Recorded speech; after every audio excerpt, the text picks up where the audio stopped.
I gotta finish this indie game, then I'll jump to that Warriors game. Cause fuck the Warriors, nigga. It's not. Indy ain't win yet. What? Indy ain't win yet. Nah, it's they're about it in a second though. But you Bro. know the NBA gang. But did you guys see that the first Spurs and Suns when like Wemby came like hit that midi and then they were like thing like down by one and then he got a putback rebound dunk and then they were up and Wait, not the then one last night. no, that was one before last night. That was one like Oh No, earlier. I didn't see that. no, Dog, I that game watched was a little bit of it. crazy. Hey, while Bro. we on live, I gotta let niggas know if you wanna recap, nigga, go subscribe to Clutch Talk, nigga. I'll Clutch Talk. recap every game, nigga, every day. But Wait, you that, watched the one last night though?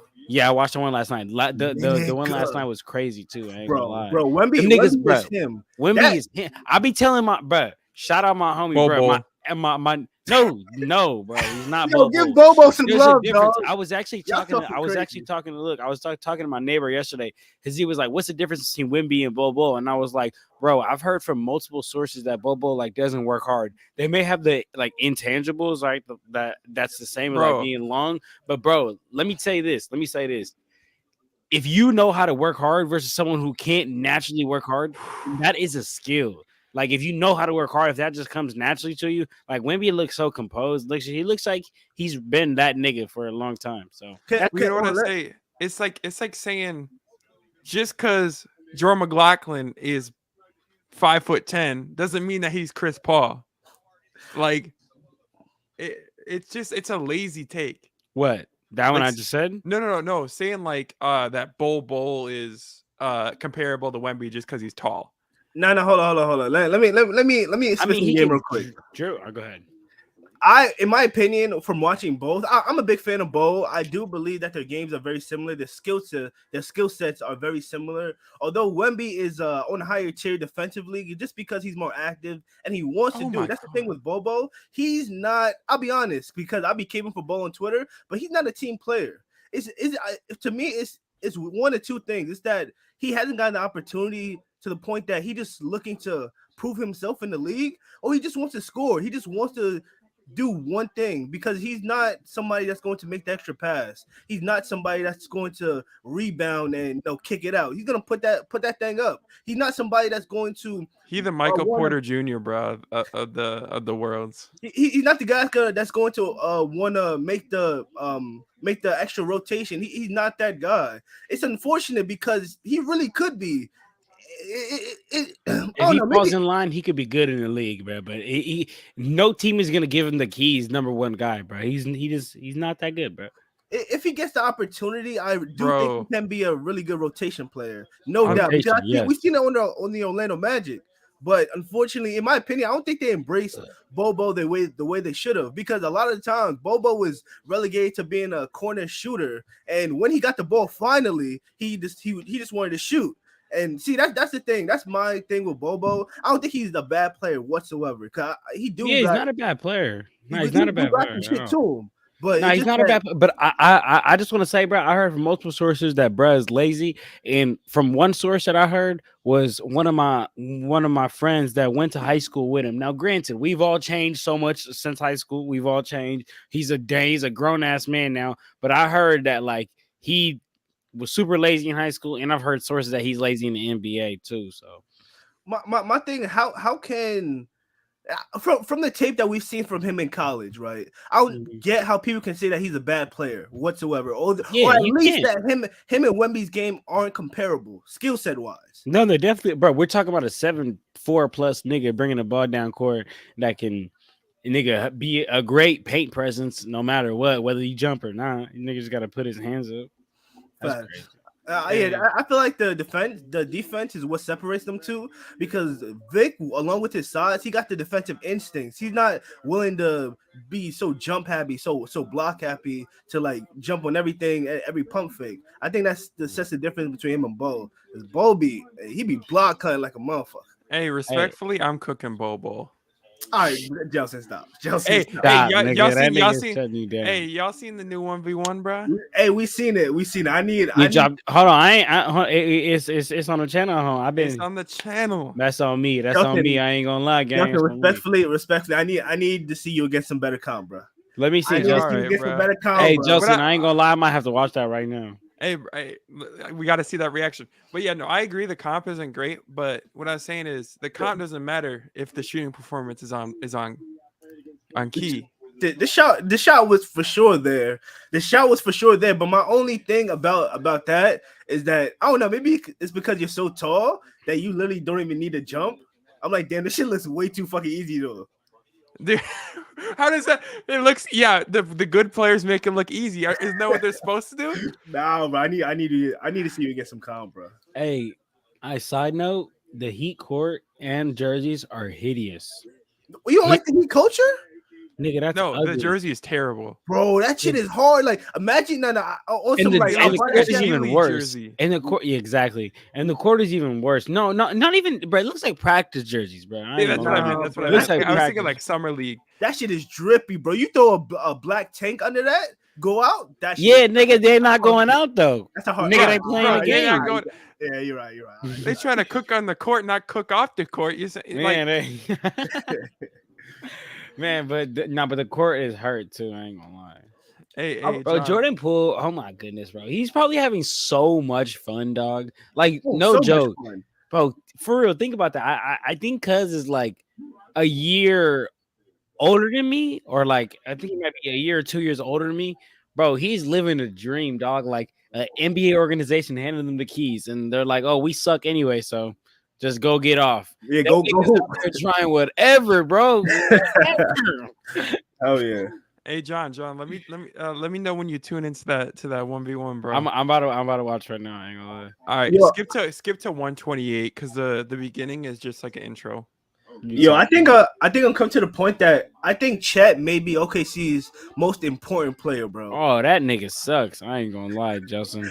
Oh, I think No, he's bad. He's bad. He's bad. That nigga sucks, Justin. He bad. Bro, he Check does not suck. Check's raw.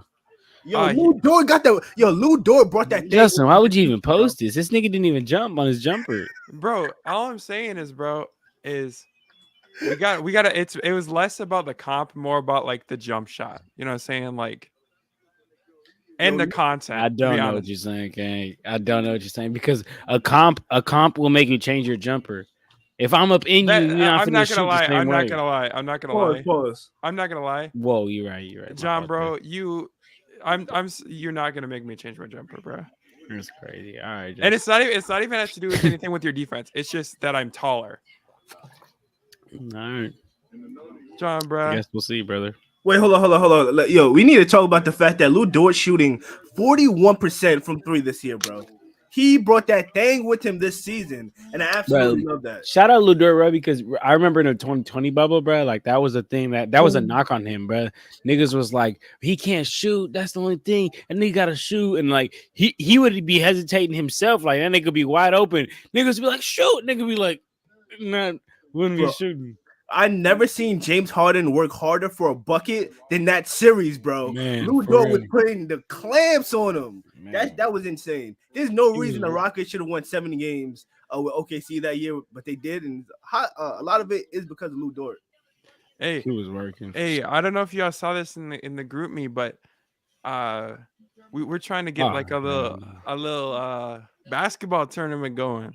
What's up? What's the win dates looking like? A little basketball tournament around either Minneapolis or Chicago.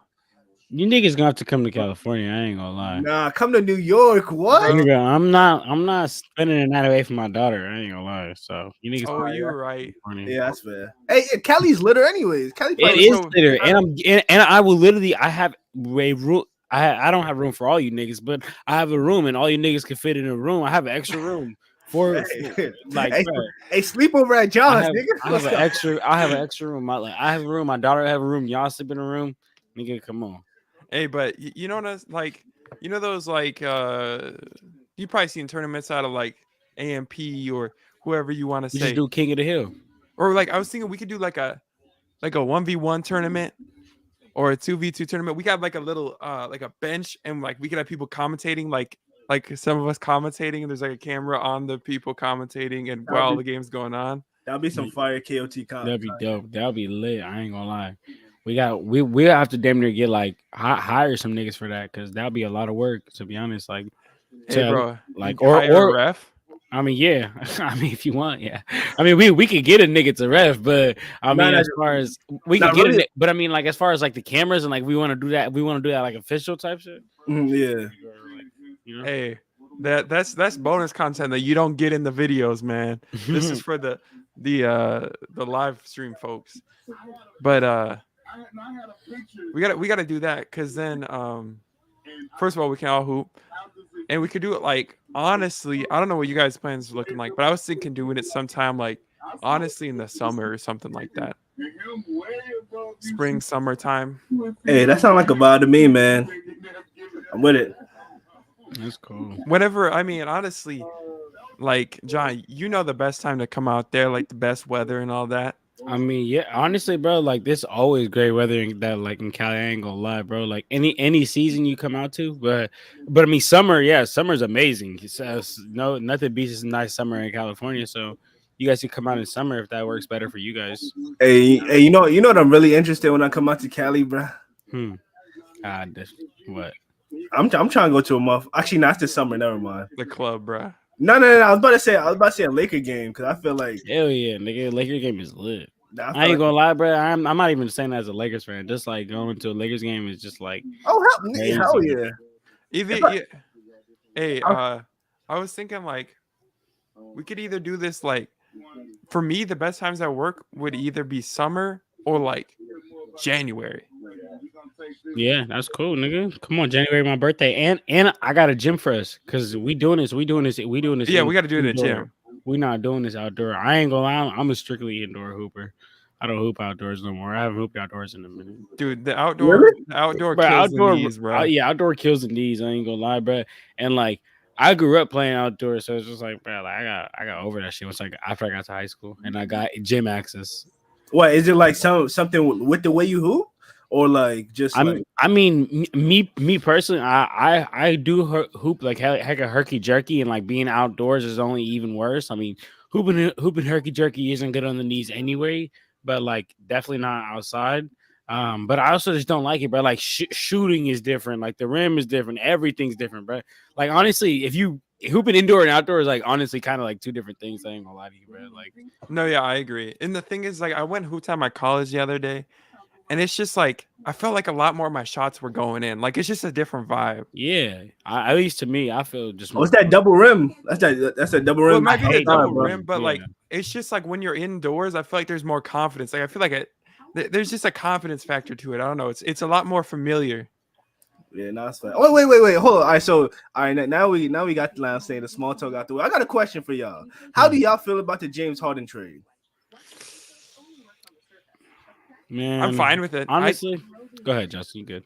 I was just saying, I feel like it was a pretty much a win-win. I mean, as long as James Harden doesn't try to be the system in LA, I'm cool with it.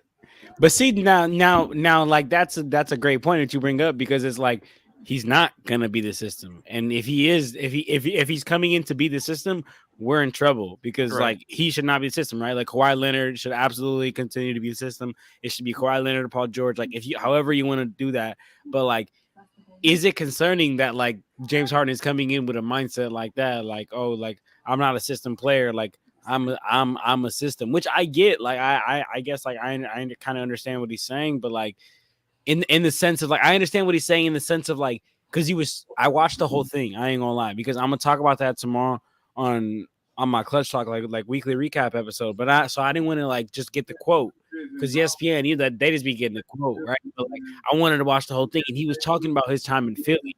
He was like, I feel like when I was in Philly, like I had a coach who had me on a leash, who didn't understand me, and then that's when he kind of like said it. You know what I'm saying? But I don't know, man. I just, me personally, even beyond his ego, I just don't see it working, man. Unless you stagger the 2 minutes, like 2-2, 2 stars. So my thing when it comes to James Harden and that quote specifically, saying that he was on a leash, I think that makes me think that he's a bit unself-aware. He did average he did lead the league in assists last year, and from that quote, it makes me think he's going to come into the Clippers situation and take a lot of shots. Firing. Throughout his career, he's not been the most efficient shooter, and I would want those shots going to PG, Kawhi. Hey, he's gonna shoot more shots than John Morant. Bro, stop. He's even going to slow down. It's going to even be a he's going to slow down what Russ brings to the team, the pace, what he thrives in transition. You know what I mean? Me personally, I would rather have Russell Westbrook being starting point guard and James Harden come off the bench. Not saying that James Harden can't have minutes with PG and Kawhi on the floor, but I just like what Russ brought to the starting lineup. Me personally, despite what a lot of people may think, but when it comes to the trade, I think the Sixers won. Really? They got off the James Harden debacle. The drama's gone. They brought in 3 expiring contracts, freeing up a whole lot of cap for the next off season. Those first round picks. Who's going to be free agent this next off season? Let's see. I'll look it up right now. Well, keep going, Jay. First of all, Kawhi and PG, I'm pretty sure are going to be, because they haven't signed their extensions yet. I'm not sure what the full free agent list is looking like, but the fact that you have the ability to sign a max player to add to, also that's with, if they do decide to, well, they will eventually extend Tyrese Maxey, you can still sign another max player to put alongside Joel Embiid. That means the Joel Embiid experiment is not done. The process is still processing. The Sixers still have a chance, and Daryl Morey cooked. Daryl Morey absolutely cooked, despite him not getting Norman Powell or Terrence Mann. Daryl Morey needs to get out of the league, bro. Hey, Chef Morey was cooking, bro. No, bro. I just, he may be a good GM in terms of asset management. He's a terrible GM in terms of player relationship. And that's the biggest thing. That's half the battle. If you can't keep his your relationship around, brought Harden to the Sixers, though. And then it kicked them out. No, James Harden. No, James Harden. James Harden kicked himself out. Yeah, well, James. He's not like no. I agree. I agree that to a degree it was his fault.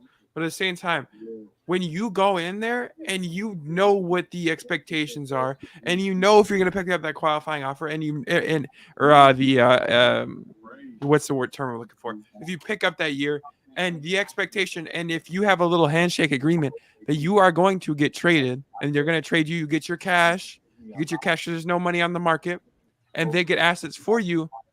They extend you or whatever, and then they don't do that.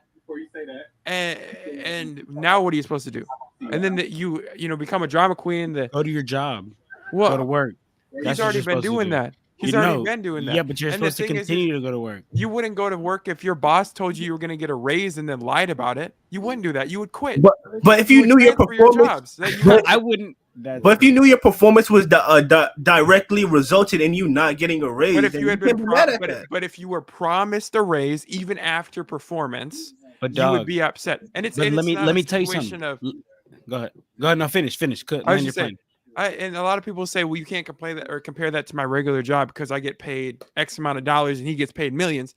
But the fact is, when you're an NBA player, these millions add up, and you want your money. It doesn't matter if you're getting paid, 26 million. If I'm making 26 and I'm out here, I want to make 30. I want to make 35. And that's just how it is. That's the nature of the game. That's the business. And that's how it is. And with him, if you're promised that raise and then your boss backs out on it after you already accepted whatever role that you were told that you need to accept to get the raise, you're gonna feel some type of way. You're gonna act some type of way. You're gonna try and transfer. You're gonna try and quit. You're gonna try and get a different job. And So to a degree, I obviously some of it is James Harden's fault. I'm not gonna say it's not, but there's also two sides of the story, and that's why I don't like Daryl Morey, because this isn't the first time something like this has happened with him. Look, on specifically that James Harden situation, all I gotta say is like, okay, let's say your boss promised you a raise and then backed out, but like how Jay said, like James Harden needs to have a little bit more like self-awareness. Like, yo, dog, like I cannot get you off right now for what you're really worth. Like he could not get him off for what he's really worth. No, and at the end of the day, like, bro, Daryl Morey's job is not to keep James Harden happy. As much as player relation is important, as much as that is, that nigga's checks is getting cut by the 76ers organization. That's who is cutting his check. And his job is to keep the 76ers in the best possible shape, financially, rosterly, in every single way. And you were not financially and roster in no shape, way, or form gonna be able to ship James Harden off after that horrendous playoff performance for what his really world worth is. I agree. The nigga is still a top 20 player in the NBA right now. But after last season in the playoffs, people would have thought he's cooked. He's gonna be out of the league. I made a TikTok that saying the nigga's gonna be out of the league. You know what I'm saying? Like, bro, you feel me? I agree. I have a question. So when it comes to those, I was held on a leash comments. Like I wasn't able to really be myself. That makes me think about Game 7, because down the stretch in Game 7 of that, maybe Game 6, they got blown out in Game 7, right? I'm not sure. Honestly, I don't even remember anymore. To be honest, whichever game it was, I saw that James Harden didn't take a lot of shots. Like he was driving to the rim, not looking to shoot, strictly to pass. And I'm thinking to myself, was that the game plan going into this game, that James Harden, Doc Rivers was like, James Harden, I need you to facilitate. I need you to get the rest of these guys active. When Joel Embiid's on the court, I need you to try and feed him. Well, that I don't know. That kind of makes me think about that, because he wasn't taking a lot of shots. He was like actually not looking to score. I think, and this almost brings up like a point of a lot of things in the NBA of, like you have a player who had been a superstar in the league and is still a star level player. And you almost wonder how much of his impact decrease is related to a system implication. Like, and this isn't just a James Harden thing. I think of like Carmelo Anthony. Like when he gets traded to the Thunder, he wasn't the same guy on the Knicks, and he wasn't the same guy last year he's on the Knicks, to be fair. Oh, no, yeah. The last couple of years on the Knicks, he was. Right. And then you think, and then you go to the Thunder, and then you get that really big drop off. And you see that he has this different role where he's the solidified third option. And he's just not able to play like that. And so I feel like a lot of players are worried and they won't give up their type of ways, because you hear a lot of comments of I won't bench, or I won't be benched, I won't play off the bench, because they're worried of what their career could look like if they don't succeed off the bench. They already exceeded being a star level player. They already succeeded being a starter, a solidified starter. Now they're in this transition of their career where they have to go to the bench, and if they don't succeed, if they don't produce here, like on a personal or mental level, I gotta imagine that make you feel some type of way. I mean, I feel like that may be a little bit of an ego thing, No, for sure. Because like when Carmelo blatantly said, "Yo, P, they want me to come off the bench." Like, nigga, yeah, stop. That was one of the funniest quotes. That was crazy. I ain't gonna lie. Like, Melo, stop, bro. You're not him anymore. Right. And it was the Carmelo. It was Russell Westbrook. No, I feel like Russell Westbrook embraced it a bit more. Like, for sure. He started to, but I ain't gonna lie. As a Lakers fan, I felt it in the beginning. He was trying to hold on to that, but eventually he started to embrace it, and then now on the Clippers, he's like he not tripping. He's just trying to win.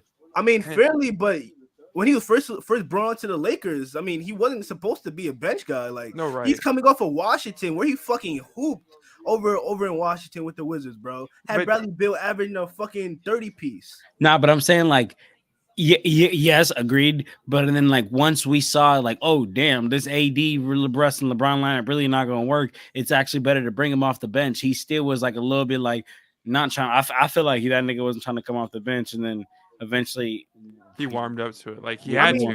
I mean, I feel like that was like a year span, and that's really hard to like hard to picture yourself from being this triple double guy. All-star. Like, damn, I'm coming off the bench now. No, I feel it, bro. I feel it. But respectfully, in a year span that you're willing to do that, I got to give him a lot of respect. Yeah. Was this is probably a casual question. Was Carmelo Anthony an all-star his last year with the Knicks? No, I don't think so. He was dealing with a lot of knee problems, so I don't even think he played a lot of games. I guess I more so meant like the last year that he played like enough games. If he played enough games, definitely, because Melo had that gravity where even if he had a decent season, he was making an all-star. No, yeah. So I mean, I think it's the same situation to a degree, and then I almost wonder how much of this will happen with James Harden, where we already hear the "I am the system" talk and leash talk and all that stuff, and we wonder. I honestly think James Harden is at that point in his career where in the next 2 or 3 seasons he's going to have to be coming off the bench. And are we going to see that out of him? Oh, okay. I see what you're saying. I got one thing about like one last thing about James Harden, because I don't know if you guys listen to Bill Simmons' podcast, but he had Doc Rivers on, and he said that after the All-Star break, when James Harden didn't make it, he really adjusted the way he played, where the ball sticked with him more, and he was more so playing for stats. So I don't know what type of player James Harden is at this point in his career. Does he want to win? Is he playing for stats? Does he just want to look good out there? Is he playing for his legacy? Like, I don't know. Well, he said the "I am the system" thing, and my immediate thought process goes, "You haven't won a lick of basketball." Like, exactly, you're not a winning system, my brother. And we made this a TikTok, and somebody's like, how can you say he's never going to win a championship? How can you say he's not a championship level player? I'm like, because we've seen it. He's had the talent around him to win a championship. He had Chris Paul. He had Russell Westbrook. He had all these guys. And not only that, and you may say what you want to say about Russ or whatever, right? And you may say what you want to say about Chris Paul, but those guys are good enough to do it as a 2 option. Or in theory. And then you have the team around you, the coach, where you're like, this system can win a championship. And we saw it. There was production. I believe, in my personal opinion, if Chris Paul hadn't gotten hurt in that the playoff run that year, they would have made it deep. They might have won a championship, maybe, but they had the opportunity to, and they had the talent to, in my opinion. What year? Where they missed all those threes, right? I think it was Chris Paul's last year on the Rockets. Oh yeah. Oh yeah, I know. Yeah, I know exactly what you're talking about. I remember watching that game. They definitely would have won that against the Warriors. Yeah. And it's crazy because James Harden had so many moments where if he were just to play well, that could have really defined his career. Like, yeah, for sure. I ain't gonna lie, bro. That like he's like a generational player. Like, he changed the game with his step back and like did a whole bunch of things, and I give him credit for. And I as a basketball player, maybe it's annoying the fouls, but at the end of the day, like, he found a loophole in the game and he took advantage of it, and it is what it is. But like.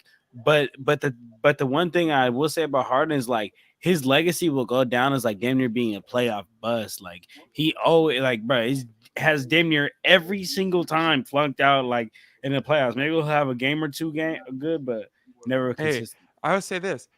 Even in 2018 or 17-18 when they played Minnesota in the first round. It was like they beat us in 5 games, but it wasn't even a James Harden show. It was literally like, it was the craziest thing ever. It was a Clint Capella show. Clint Capella carried this man James Harden to a first-round victory. And does that? I mean, obviously, because that's just one series. I don't want to say that's what defined James Harden's legacy, right? But like, it really does show when you have a guy who was just at the time having like his best season of his career, almost a breakout player at the time, and he's the one that's winning you the series. And you're the guy that's already a solidified all-star, all-NBA talent. Like, I don't know what, to me that showed me more of his playoff performance than anything else I had seen out of James Harden. No, that's real. I mean, there's multiple performances where he done flunked out. In them Spurs OKC matchups back in the day. And bro, it's crazy because like more and more I'm starting to think that James Harden, he's like he has such a high ego, and he plays just to like he doesn't play to win. Because I remember after that like crazy game one is where he went off, right? Against the Celtics. Yeah. After that moment, I remember somebody was on Twitter was like, what was the biggest him moment in NBA history? And somebody's like game one of the 2023 playoffs, Sixers versus Celtics, James Harden. And James Harden had retweeted that. I'm like, brother, come on, dog. Let's win the series. I do remember him retweeting that. Let's win the series first. Like, but yo, on a side note, Jonathan Kuminga and Moses Moody is fucking hooping. Right hey, side note to that, the Bulls court is hideous. Oh wait, I'm turning on the game. Wait, is it actually? I like the picture. I like no, nigga, it's ugly, bro. It's like two tones of red, and it's like one's darker than the other. I don't like it. It's hideous. Wait, are they playing right now? Yeah, the Bulls and the Nets. Close game. Wait, 95, 99 Nets. 4 minutes to go. Hey, I know y'all don't like me bringing up my Timberwolves, but y'all see my Timberwolves court, bro? No, I didn't. Are they playing right now too, Justin? No, they play tomorrow. But bro, for my money, that Timberwolves court is the coolest. Yeah, I ain't seen them all yet. I ain't going. It's crazy because after all the young players that Golden State has shipped out of there, Jonathan Kuminga and Moses Moody actually be the ones to pan out and take the torch after Steph Curry passes it. Bro, no, I saw I'm not mad at it. That transition 3-ball, and I'm like, he gonna take over. I ain't gonna lie, this might be a crazy like situation or a crazy theory, but like you need like a guard or like a wing type player to be like the star of your team or like the guy of your team. Nikola Jokic, now that is a anomaly. I think that's how you say the word. But like it's a game changer, John. It is, but bro, I don't think they're like the Warriors will be able to be like a dominant team with Kuminga and Moses Moody as their one option. I ain't gonna lie. You don't think so? That could be a motherfucking Giannis and Chris Middleton in that bit. I mean, maybe. Bro, you surrounded with some good role players. Maybe. You still got Wiggins in there, but it's still fuck the Warriors. Hey, coming from a nigga from the Bay. That's funny. Nigga, fuck the Bay. I added you guys in that court, the Timberwolves court on Twitter. All right, let's see if it's valid for real. It's tough, bro. I don't remember seeing the Timberwolves one. Oh, the Timberwolves one was cold. Yeah, you're right. I like the white logo. Yeah. Oh yeah, the Timberwolves one's nice. That baby blue, I fuck with it. It's tough. Man, it's tough. But that'd be dope to be like on the design team for like to get to do these courts, dude. Oh, they need to hire some of these Twitter jersey designers to design jerseys, bro, because they're so much nicer than some of the stuff we're getting these days. Like, bro, what is that Wizards one, bro? Oh wait, so it's only the home team that wears their jersey? Yeah. Oh, I'm looking at Golden State. They're wearing the regular jersey. I'm like, this shit don't look different. What the fuck? Dude, speaking of which, OKC's jerseys are fire. Bro, the hot Cheeto orange? Hell no, my eyes burning. Those are fire on court, bro. I was a little on the fence when I saw them on, just a picture of them. But on the court, those are tough. Especially with the court. I love that Kuminga's finally having a good year, bro. It's about damn time. Bro. Yo, Josh Giddey is hooping right now, too.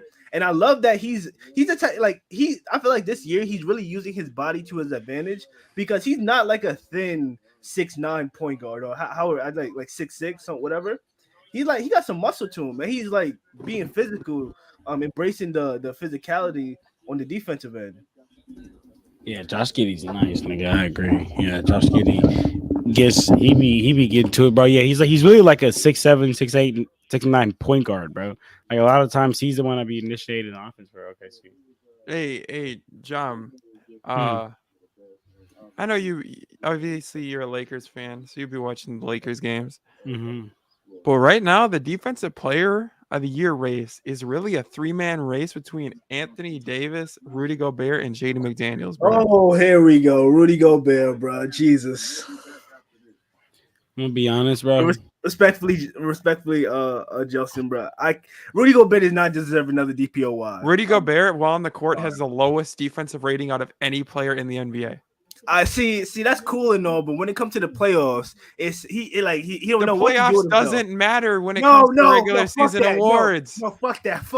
It doesn't matter. When it comes to the playoffs, Jelson, he don't know what to do with himself, dog. Nikola Jokic had 2 MVPs before doing anything in the playoffs. What the fuck? What is that? No, what does that got to do with Rudy? What does that have to do with Rudy? Because we're talking about regular season awards in relation to Rudy began holding the playoffs. Hey, tune into this Bulls game. This is crazy. 108. I mean, we have 108, 106, 45 seconds to go. Nets up 2. Hey. Why are there ads on fucking League Pass, bro? I know I got the free trial, but you gonna do me like that? Hey. Nigga, I pay and they got the ads too. Hey. No, Adam Silver, we got a box. Bro, you know what it is, bro? He has all them skims money, bro. Now he's taxing on the League Pass. That nigga probably. That's crazy. Oh wait, I can't even watch it because the fucking blackout. I hate that's being crazy. Yeah, I can't. That's for me. I can't watch the Warriors game because of the blackout for me. That's crazy. That's so whack, bro. I swear, bro. If the when this TV deal is done next year, the NBA better better do subscription services with Amazon. They better do because they're like thinking about doing either subscription services because that's like, bro, nobody has cable TV anymore. People have freaking like subscription services like streaming services, but like they need to do it like to where like you can buy the package like you can buy like the whole. Oh my god. You can buy like the whole the whole package, like you get all games and like you don't gotta get blackouts, bro. Because like, it's so stupid. I can't watch the niggas in my city. Nigga, that's so dumb, bro. That's so dumb, bro. Nigga, good thing I'm not a Warriors fan. I ain't gonna lie. My brother, he lives in LA and he's a Lakers fan, and he's like, bro, I hate this. Like, I can't even watch the Lakers game. And I'm like, man, I'm sorry. So stupid. Like you wonder why we find ulterior services to watch these games and do either y'all like teams like broadcast through Bally Sports? Oh yeah, I watch on Bally Sports sometimes because of League Pass though. You know, I watch it on sometimes because of I think the Detroit had it that time we were in Discord. Yeah. So Bally, like, I don't know if y'all saw this, but Bally went bankrupt. Really? And like this was like a year or something ago, and they still haven't like done anything about it. And they're like just pushing it. They're just gassing it, bro. And as of recently, like this season, pretty much anyone that subscribes to the Bally Sports app hasn't been able to watch any basketball because they keep tweeting out, say that there's a playback issue, and they've been saying they're like, we're gonna fix the issue, within the next 24 hours, and they've literally said that every single day since the season started. Yeah, they can't afford to hire the repairman, dog. Bro, I swear, and that's where it's like, not only is the issue. Yo, my boy, Josh Giddey is fucking these niggas up right now, bro. I'm sorry. Wait, hold on, bro. So that's the thing is, like, not only do you have the blackout issue, but bro, half the people can't even watch the basketball games because Bally Sports doesn't work. That's so right. Like, I don't know. Yo, I love that shit. When Shea's not in, Josh Giddey has the freedom to run the point freely, and he is so good, bro. Like, he's so good. Big, I'm telling you, bro. That nigga is like a 6'9" point guard, nigga. I'm telling you, bro. Bro, you can't contest his floaters, bro. He's so good at hitting them shits. He just hit one over Wiggins. Come on, dog. But he's got like, I ain't gonna lie, like it's low key like his pace is low key comparative to like Luka because he's not crazy fast. I ain't gonna lie, like he's just got like a great pace. Like he come off them screens and he's a good playmaker. I ain't gonna lie. Dude, I saw this OKC Twitter account like was like straight up hating. They're like, all right, Josh Giddey, you're done here. There's no, you're like, your services are no longer needed here in OKC. Like, and they were just hating on OKC or on Giddey. No, only thing Giddey don't got his jumper still needs to work. Like he still needs to work. Oh, isn't this his second year in the league? I think it's third. Yeah, I think it's third. Hey, that's a good D. That's some good D. Oh, hey yo. Pause. Hey, yo. Wait, what game you watching, Justin? So John, you're ahead of me, so don't spoil none, bro. But the Nets Bulls game. Oh yeah, I'm ahead. Where you at? There's like they're going to the free throw line right now. Wait, Cam Thomas open? I don't know. It's like showing a replay. Oh. Cam Thomas 30 piece again? Is it Mikal Bridges at the free throw line? Was at the free throw line for me too. Oh no. Sorry, they weren't going to the free throw line. It was 12 seconds and 12.7 seconds. Oh yeah, I'm at 12 seconds as well. Oh okay. So I'm like right before he actually gets fouled. I'm in the inbounds pass right now.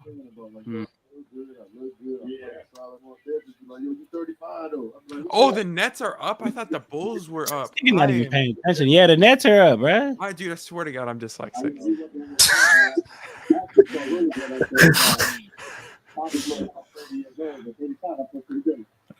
I ain't gonna lie. I don't want the Bulls to win strictly off agendas. I need my bacon, egg, and cheese money. The $20. I need it. Hey, bro. Yo, I love that Cam Thomas is fucking playing consistently. And $20 for Raising Cane's. Dude, that's so fire, bro. I need Raising Cane's. I've never had that before, but I hear a lot of people talk about that on the West Coast. Well, Raising Cane's, Cane's is here. Y'all be talking about that. I love Raising Cane's. You've never had In-N-Out, Cuddy? No, I never had In-N-Out. In-N-Out's mid, bro. They don't got it here. You know what's bro? In-N-Out, that's so crazy, bro. We have that's crazy. We have this thing called Culver's here. You guys have Chick-fil-A? Yeah, we do. You use Chick-fil-A, nigga. Hell yeah. I don't like Chick-fil-A, but we do have it. Honestly, I like the Chick-fil-A sauce. Like I'll be buying the Chick-fil-A sauce. Dude, I'm not even a fan of that. Like I don't even know. Oh no, the Chick-fil-A sauces. That's heat. Okay, man, I get that. Make some mozzarella sticks, nigga, and then put some Chick-fil-A sauce on mozzarella sticks and ketchup. I go crazy. Bro, some pink lemonade. I thought you were about to say pink drink from Starbucks. Nah, I can't. I've never had one of those, but it doesn't sound too bad because that's the best Starbucks is the pink. Hey, I don't know, bruh, but I don't like Chick-fil-A. I don't like anything at Chick-fil-A, but Cane's and Popeyes, bro. Cane's and Popeyes. Now Popeyes is severely overrated. I'd rather fry my own chicken at that point. All right, buddy. We got a Cane's. We got a Cane's like 12 minutes from my house, bro. It's fire. It's so fire. It's a little pricey, but it's fire.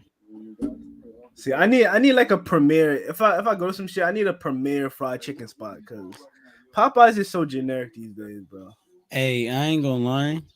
I'm looking, and I think this is the right one, but I'm like, and this is super backtracking because we talked about Joel Embiid earlier, but the 76ers clear cap space, but I'm looking at who the free agents are, the 2024 NBA free agents, and I'll be honest, bro, like I don't see anyone that could be like a wingman to Joel Embiid to help him win a championship because like if they trade for Zach LaVine. I mean, I think Pascal Siakam is not enough. Okay?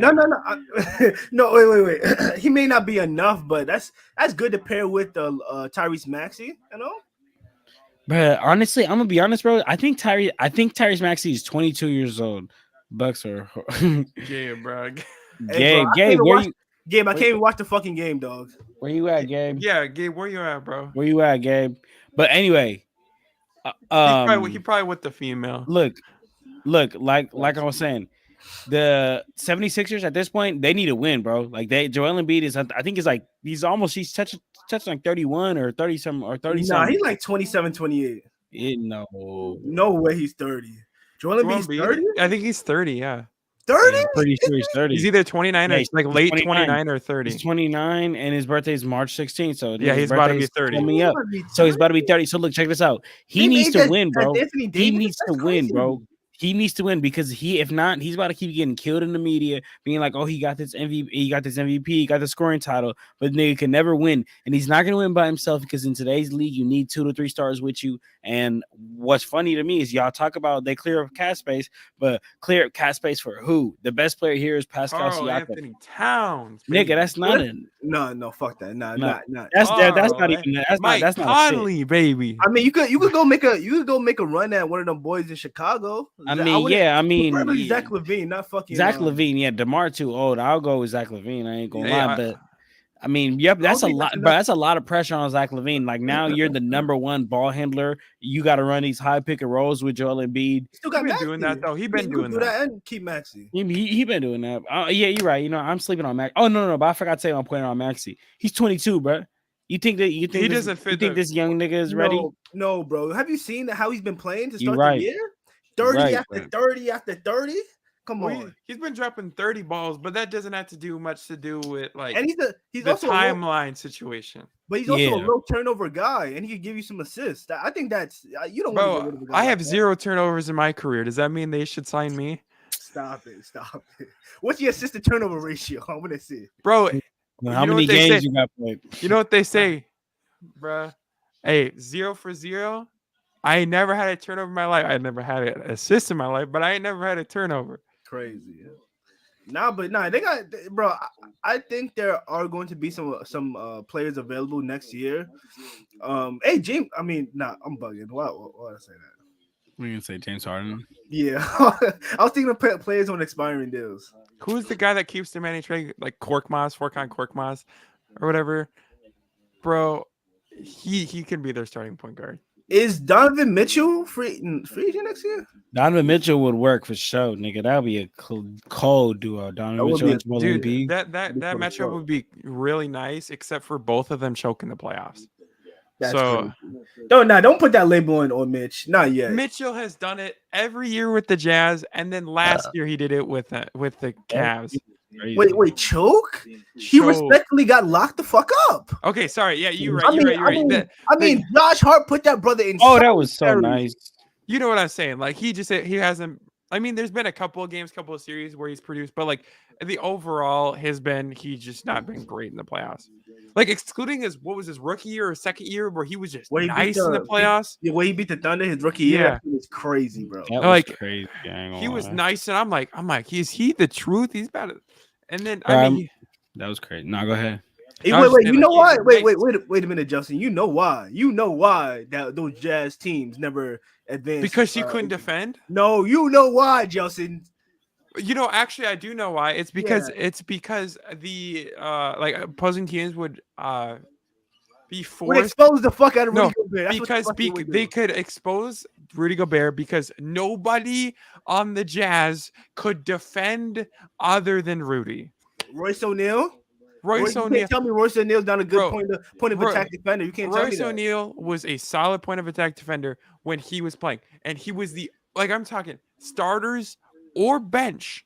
Royce O'Neal was the only good perimeter defender they had. But also you got to take into account who was your head coach. You had Quinn Snyder. What was his defensive philosophy? Funnel everybody into Rudy Gobert, but it worked until it didn't. It worked until it didn't. We all know this. As the NBA changes once it gets to playoffs, and coaches need to understand, especially Quinn Snyder, an experienced coach, a good coach. He needs to understand that once we get to playoffs, like this is going to happen in the regular season. But all of us as hoop enjoyers, we know perimeter defense is what wins you ball games in the playoffs. And you also got to have the option to play 5 out, and the Jazz never did. Honestly, Justin, yes, I'll say perimeter defense definitely helps you win games, but I'll be honest, bro, like a lot of teams, and I could name you like 2 right now, the 2020 Lakers and all those teams with Dwight Howard. Like if you have a really, really good rim protector, your perimeter defense doesn't have to be that good, and because your rim protection is literally that great. So I mean, I don't know, bro. And both teams were very successful. One of them won a championship, but other one went to the finals. That's where it comes to if you have a good paint defender, and you know your perimeter defenders aren't that great, you need to scheme for it. And when you know that in the playoffs it's going to be different, that as a coach you got to know what to do. You got to know what adjustments to make. And that's the problem is Quinn Snyder never made those adjustments. Never. And all due respect to Rudy Gobert, he's not the perfect defender. He's not the best, defender of all time. And And the thing is he's not going to win you every single ball game, regular season, playoffs, preseason, every single thing like that based off of defense alone. Because just like everybody else, they're going to have off nights. When you have to play when you're the only defender on your team for 82 straight games in the regular season, and then on top of that, if you're going to the finals and you sweep, you have another 16 ball games. And you have to be the best defender every single night. And I swear, if he's not playing, your defense is the worst in the league. I don't know. It's I feel it. It's that same situation where we're talking about LeBron and how his defense is kind of slacked off as his careers went on. And it's in some of those teams, he was the only source of offense, especially in the playoffs. And then it's like, okay, well, he's not playing good defense. Well, it's like because he's had to handle the rock every single possession, put up 90% of them shots, like an assist on all the plays. So, and I'm not saying Rudy Gobert is LeBron, but like it's that same type of situation where you're depending on him for every single possession on every single play of every single game. Like eventually. And another big issue with Rudy for me personally is like he gets played off the court in the playoffs. Is like I don't know. I just think that like you could be as great as you were in the regular season, and I feel like the Jazz showing that time and time again. They were like always top of this first of the Western Conference in regular season, but then playoffs, like niggas know what to do. So if you're, I agree. You know what I'm saying, and the playoffs is what matters. So and that's not that regular season doesn't matter, but and I'd agree. And honestly, what I say is those like the Lakers in 2020, they didn't have great perimeter defense, but they had competent perimeter defense. Yeah, for sure. Yeah. And the thing is those Jazz teams didn't even have that. Like those Jazz teams had bottom of the barrel, terrible perimeter defense year in and year out. They didn't have any sort of competence outside of Royce O'Neal. I mean, you say that, but like once again, that goes down to the fact that wasn't the game plan. They weren't told to, you got to defend hard on the perimeter. You like it. The thing was, if they drive past you, let them go to Rudy. I mean. But that's not what they were doing in the playoffs. In the playoffs, that's not what the teams were doing, though. In playoffs, that's not how teams were beating the Jazz. What was happening is they would have corner pocket shooters, and they would make sure there would be drifting players both sides of the corners. And if you would drive, boom, we know Rudy's about to play it, so you're going to dump it off to one of the corners, and they're going to hit a 3-ball. And that stuff like that it can get diminished and can be eliminated from a team's game plan if you have competent defenders that know how to switch correctly. I mean, you can only switch so much because Rudy's standing in the paint the whole time. I mean, let's be honest. His guy's always open. No, I know. But if we think about that Terrence Mann game in the playoffs, like we all know that game. And it was constant incompetence because Rudy Gobert, albeit, should be playing better defense. I'll say that for sure. And if you know it's going to happen. But at the same time, and now no amount of switching or whatever is not going to solve it. But after it happens time and time again, eventually, you have to make an adjustment. And that goes down to Quinn Snyder. It's not the guys, bro. It's Quinn Snyder. But if you don't have that awareness on the court that, all right, Terrence Mann is getting hot right now because we got Rudy out there. We got to pull him, do something else. No, bro, Terrence Mann said, I ain't gonna lie, bro. Terrence Mann, I think it was on Theo. I was gonna say Theo Vaughn. What's that guy, black guy's name? Oh my god, on the Theo Penson. Theo Penson, thank you. On Theo Penson's podcast, I'm pretty sure it was his. He said that game that he went off, he said it was the easiest game of his life, right? Because guys were just like not guarding anything. Like he's like, yeah, that was like the easiest thing like ever for me, like, which is crazy in the fucking playoffs. Crazy. And that's what I'm saying is, you may say that it's not a personnel issue and it's a coaching issue, which I think it's a coaching issue and a personal issue because, first of all, if one player isn't working, try to get somebody in there. But at a certain point, you have no good defenders on the perimeter on your team.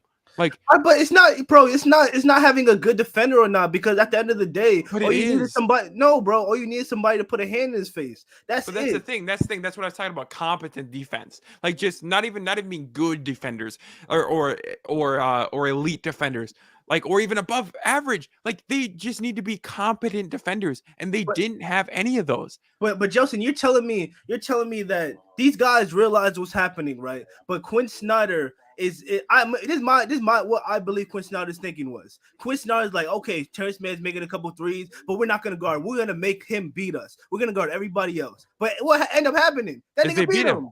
That nigga beat him. And that also, that's why I'm saying where it's a personnel issue and a coaching issue. Nah, like bro, that's strictly because the fact is even like, let's say as a coach, right? If you're gonna be like, let's have an unproven player beat us in the corner or in the wing, on the wing. Let's have an unproven player beat us with a 3-pointer. Then at that point, I feel like that's a pretty fair assessment. I mean, that's a pretty fair game plan, especially in the playoffs. Is he going to step up to the situation? Is he going to knock down his shots?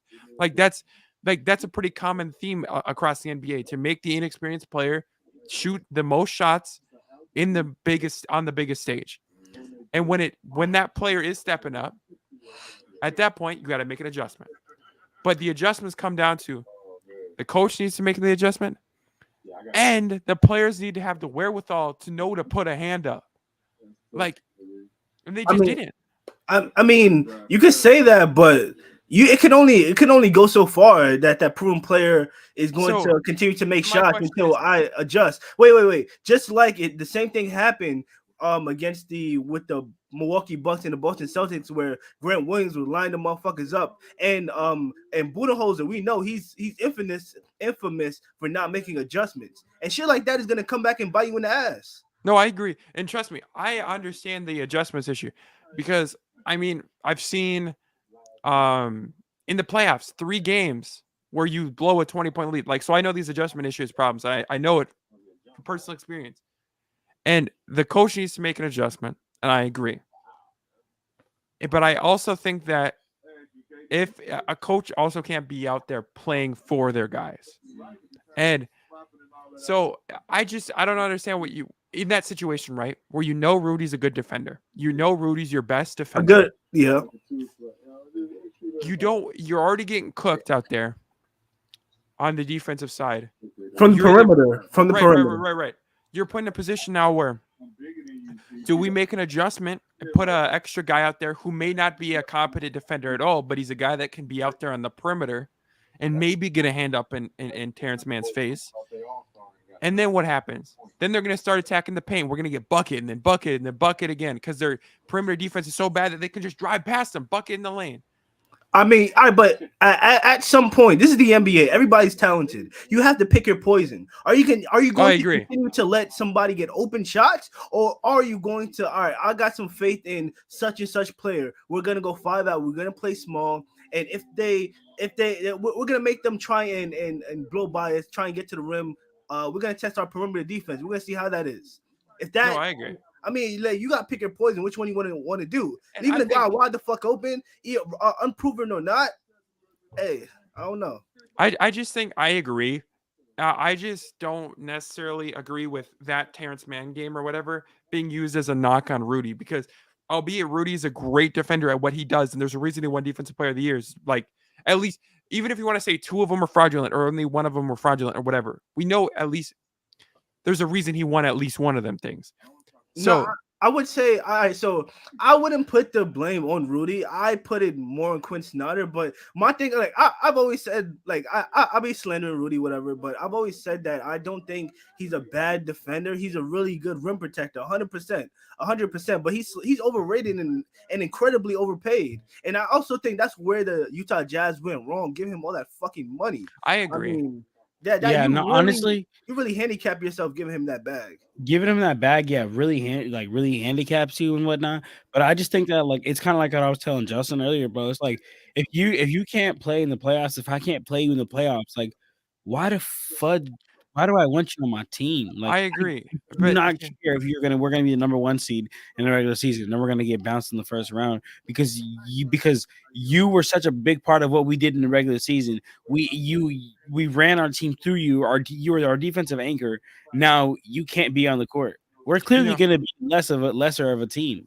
See, I agree, and that's where it comes down to coaching and scheme. Where we saw it in the playoffs, at least last year, where Rudy was having a down year the entirety of the season, but he still was an effective defender in the postseason for us, especially against Jokic, where, yes, Jokic should have that one like explosive game, and Rudy was on a weak side. It was different because he was played a lot different than what he was like in the Jazz, where you had Karl Anthony Towns matched up against Jokic, and then you had Rudy Gobert on Aaron Gordon, but we knew Aaron Gordon wasn't going to really beat you. So you had Rudy Gobert as a weak side help defender, where you're going to have, if Jokic is really starting to, try back down Cat, then we're going to have Rudy Gobert there to step in, maybe block a shot or two. And that's what works so much better than just, let's funnel everybody into the paint. Let's funnel everybody in the paint. Rudy will block somebody. Like, that type of defense makes so much more sense, because then we have Rudy matched up on a guy. We have Rudy with an assignment. We have Rudy active at all times. And we have all of our perimeter defenders with a guy that having perimeter defenders that you can trust is also important. But, like, you have your perimeter defenders know their assignment. How are we going to involve Rudy? How are we going to make it so he's not the only option on defense? How are we going to make sure that we can get the right double teams? Stuff like that. It's just the more advanced double team or advanced defensive schemes that Quinn Snyder didn't have. So you basically you blame it more on Quinn? I would say so, but at the same time, as I said, Rudy's not a perfect defender. He can't guard. He's not a good perimeter defender, and that's what never was his job. You know what I mean? And what's your answer to my playoff issue with him? Well, your playoff issue with him is what I was saying, where to a coach. Okay. Yeah. It really it just has to be system related, and system relation. To have the right system, you have to have the right personnel. And that's my biggest thing, is the Jazz didn't have the right personnel to run the right system, so the coach can put that in place. Okay, that's fair. But at the same time, I'm not going to say nothing was to blame for Rudy, because at the same time, you're still paying the big bucks to go out there and play some defense. But, like, because, as I said, he's not a perfect defender. It's just how it is. Hey, Draymond just tried to fade away on chat, bro. That was the nastiest shit I ever seen. Hey, man, shout out Prize Picks, nigga. Like, you could really turn $10 into $30, like, quick, nigga. Like, let's go. I'm not gonna lie, bro. I've lost about like 15 bets so far this season, nigga. I have not hit yet. I'm up 50. You haven't hit yet? Haven't hit yet, bro. Whoa, bro. I ain't gonna lie. I hit on the first one for like 125, and then the next day I hit for like 200, and then the next day, I ain't gonna lie. Give me your picks, nigga. And then I lost a couple, and then I started to win a couple more. Right now, the reason why I just said that right now, nigga, is because I thought I just won, but I actually lost $10. I thought I turned $10 into 30, but I actually lost $10. Like, I'm sick, bro. I won 50 beans, and then I deleted the app. You're tripping, bro. You could really, I'm telling you, bro. You could literally turn $5 into 15, and then just bet fives, bro, and go from there if you really want to be like frugal with it. I ain't gonna lie, the 10s be enticing, bro. The fact that you could turn 10 to 100, 10 to 100, 10 to 30 is crazy, nigga. 10 to 30, and the thing is, you could even get like 15 of that back if you don't get it all the way right. Like if you do a flex play. Dude, but Doc Rivers on the broadcast, the flex plays don't be hitting like the power though, dog. You're right, it don't be hitting like the power, but it guarantees you more safety. Like if you do a 3-man. And only 2 of them niggas hit, you still get your money. You still make money. I saw somebody drop $50 on a bet on the over of every single one of Peyton Pritchard's stats, and he won 50G. No fucking way. Yeah. That's insane. That's fucking crazy. The over 8.5 assists hit, bro. Wait, for when? Yeah, like not too long ago. That's where the fuck you get more than 8 assists, bro? I swear to God, bro. He won 50 grand, bro. Nigga. Hey, yo, tell Prize Picks, send us a fucking sponsor or something. Prize Picks will send you a freaking $10.99 if you won 50 bands on there. Bro. They'll be like, nigga, we need some of that. Oh yeah, they'll be like, nigga, we need some of that. Nigga, we need at least a little bit of that. You're gonna get taxed by Prize Picks and then by the government, bro. And then yup, which is crazy. And then by League Pass. They could be like, you know what, nigga? I feel like you got your knowledge from us. We want some of that too. I gotta buy some Skims, bro. I need a couple of dollars. Yo, John, did you check out the nigga I tagged you? The nigga on Twitter. Let me see. Honestly, bro, I don't have the Twitter app. I just go to Twitter like on Safari, like cause. Okay, no, good. No, I ain't gonna lie. Good thing you haven't because that nigga has not been hitting, bro. Let me see. And he has like 300K on Twitter strictly for putting out bets. Nigga, he's been putting out shit ass bets. That's why I've been losing, bro. Crazy, bro. I know you bet the over on every single one of them bets, bro. I don't do unders, dog. That's why. That's why. Unders is scary, bro. I took Eric Gordon's fucking unders 2 games in a row. I'm like, all right, he's not getting more than 16. He got 20. The next game, all right, he's definitely not getting more than 16. Nigga got 21. Like like, you gotta be sick. Sick. Bro, Jay, you sent it. Jay, you sent it to me or you tagged me? Oh, I tagged you in it a minute ago. Oh yeah. Oh no, I see DC Mans were here. Oh no. Oh, this is Cody. Evan Mobley. Niggas trying to get on me for that. All right. See, nigga, I don't even got Twitter. I didn't even get to see this. Hold on. All right. Wait. So you sent it to me on or you tagged me? I had tagged you on group me. I'm a DM you on Twitter right now. Oh my god, Julius Randle, you make me sick.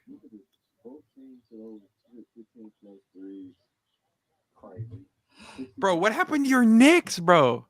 Did they lose? Yo, bro, it's a Julius Randle stinker every fucking game he plays, bro. He has to get off my fucking court. I'm tired of it. I'm done. He's done. You done with it, Jay? You done? No, I have a trade proposal. He had 16 points. 16 points, shot 25%, and was a -5. How many shots? How many shots he put up? Guarantee 20. Of course. 5 for 20. Bro, he's fucking ass, bro. Kyle Kuzma, please come. We'll give you Julius Randle. We'll give you like 2 first-round picks. Fuck, bro. Come, he bro. Shot 1 for 9 from 3. Bro, it's fucking frustrating. Wait, how many turnovers? 1. Oh my god. That's godsend. Oh my god. 1? Jesus, bro. Hardenstein had more. He's so frustrating to watch, bro, because it's the same thing. It's not like he adjusted his game from what he did last game, and it's crazy because he had to recover from that ankle injury in the offseason, right? He said he was watching mad film. He said he was watching mad film. He did say that. I've seen that actually. He did say that. And what has that resulted to? Bro, he's been watching mad film of his game 2 years ago when he put up stinkers day in and day out. You know what's crazy though? Didn't he say on Paul George's podcast? He's like, yeah, like I actually like never watched film until this year. Yeah, like that's crazy. To make it to the NBA, bro, and not watch film is like honestly a credit to his talent. No. Fuck that. Take him off the film. Take him off the film. What are we? I was listening to somebody talk about Julius Randle that's followed him for a lot of his career, and they said the same thing that we're watching right now is what has plagued him in Kentucky and what has plagued him throughout his fucking career in the NBA. And what's plaguing him right now is because he plays to his weaknesses, bro. The IQ of a chipmunk. You know you're not good at he tends to take a lot of contested mid-range fadeaways, and that's one of the worst shots in the world, bro. Like he thinks really he's bad. Anthony Edwards, bro. It's really bad. Oh my god, bro. It's like I gotta go to therapy tomorrow watching him, dog. I ain't gonna lie, bro. Like I mean, honestly, I feel for you, Jay, because like.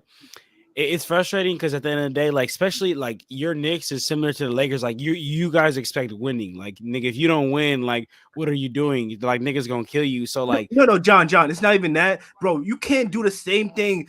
6 games into the season, bro? The stat line has been the fucking same every time. He had the shot above like 40% to start this. Here, actually, I have it. He shot 5 for 20, 3 for 15, 5 for 14. 4 for 15, 4 for 10. John, dog, come on. But look, I hear you. But look, the only thing that you got to look at, bro, is like, and maybe I have some bias because he was a baby Laker. You know what I'm saying? I love him when he was a baby Laker.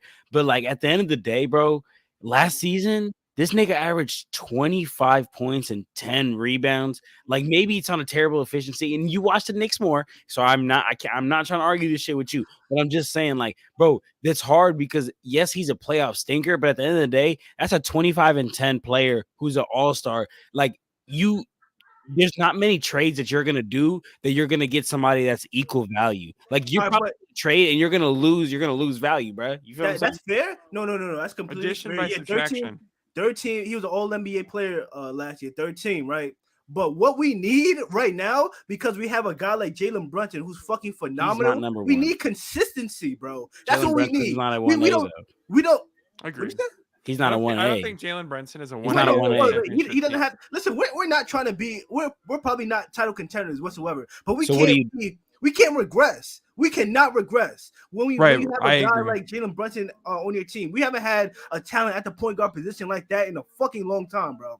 So you're saying you're not championship ready, but you want to just get better though. You just don't want to be. Yeah, okay. And having Julius Randle on your team is not doing that. He's not. What are you getting him off for though? But that just puts more pressure. Wait. That just puts more pressure on Jalen Brunson. So. Having him more offensive load on his shoulders. Him, RJ, and a lot of these guys that aren't really built like that. Julius Randle's All NBA last year. Well, we're counting on him. But if he's continuing to play like this, and I think that may be who he will be for the rest of the year, I'm trying to wipe my hands. Yo, if we could package him with, I take Quentin Grimes because Quentin Grimes has not played good so far this year. I'll take him, Quentin Grimes. I even do 2 first-round picks because we do have a lot of picks. We have assets like that. I sent him to Washington. Give me Kuz and give me Tyus Jones. We need a playmaker. We need another power forward. Give me that, please. I actually like that. I actually really do like that. So you said Quentin Grimes, Julius Randle, and 2 firsts, bro. I mean, that's not bad, and that relatively does make sense because Quentin Grimes is a young talent. You know what I'm saying? And he could get groomed into a great role player into this league. The only thing that doesn't make sense is Randall because that nigga's already getting a little older. I don't think he has that many more years on his contract. Maybe like 2. Hey, I would want Johnny Davis back just for the memes. Bro, Johnny Davis, I ain't gonna lie, bro. Like, I'm not even trying to be rude. Johnny Davis is one of the weakest NBA players I've ever seen. Like, I've seen him hoop. Never seen him hoop. Time out. I've seen him on TV, and I also seen him at Summer League. Okay, so I've seen him in person as well and on TV. TV and in person is 2 different things. This nigga's genuinely scared. Like he looks scared. Like, you know what I'm saying? Like, he looks like he's like every shot he takes, he looks like it's someone's like running out like to close out on him, and like he thinks they're gonna like run him over. He like shoots hella scared. He plays timid.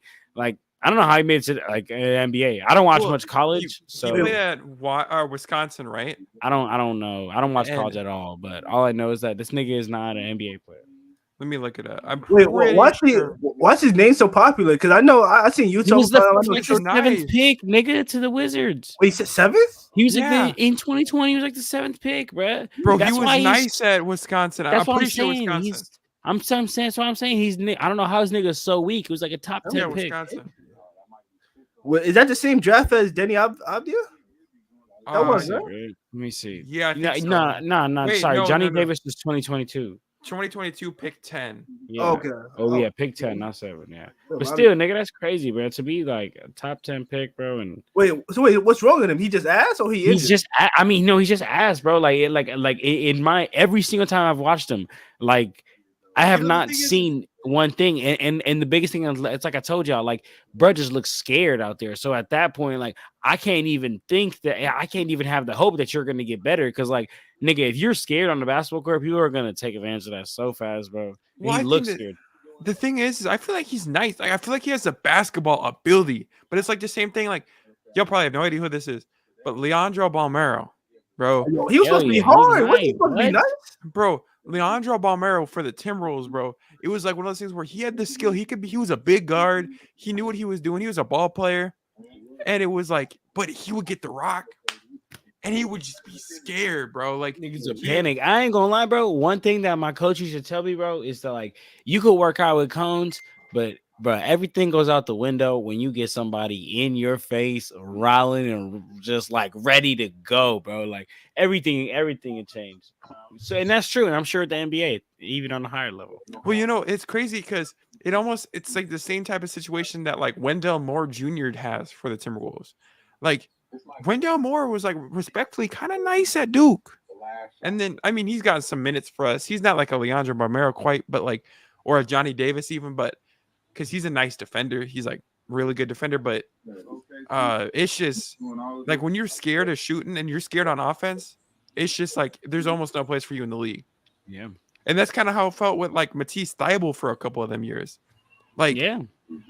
So You just gotta at least be a threat, and that's my biggest problem with Ben Simmons is like, bro, if you're not even like willing to at least try the shot, like we're playing 4-on-5 and half court set, and and what are you doing out here unless you're diving to the hoop, right? Like you can't even spot up in the corner. You can't. We know you're not a paint attacker. We know you're not gonna drive. We know you're not gonna set hard screens. It's like they know what you're gonna do. They know you're not gonna shoot, so they can play to that. Like you could go and double whoever the best player on the court is. Steph Curry game winner.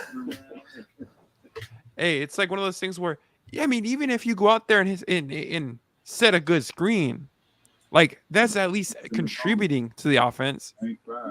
Like these players aren't even doing that. And like, bro, I would not be surprised if I would not be surprised if we run into Johnny Davis one of these days in 2K, bro, and he just does not put up a shot. Hey, we gotta get the 30 for 30 on him, bro. Marcus Sasser cooked. Oh my, I have flashbacks. Oh my God, Steph Curry just made a fucking nasty floater to win the game. Oh wait, they waved it off. You're ahead of me, bro. You're spoiling. Oh, my fault. I think Draymond touched it.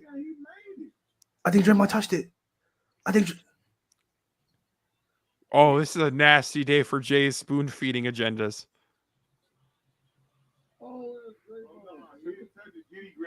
He didn't touch it. That's gonna count.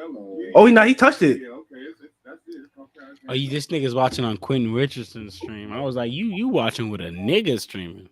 Oh, I was like, that's the nigga talking. I was like, there's no way that's ESPN. They would not put a nigga like that. Nah, this on League Pass, bro. Oh, really, Nick? Oh, bro, I have the freaking blackouts. I can't see. Hey, bro. When y'all gonna have to shoot me that login info to that League Pass, bro? I'll shoot you my login, but it's only at a time. Take the free trial, gang.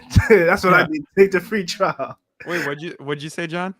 I said I'll shoot you my login, but it's only one device at a time. So whenever I'm watching, it'll kick you out. Hey, I'm gonna have to shoot you a couple bucks. We can upgrade that.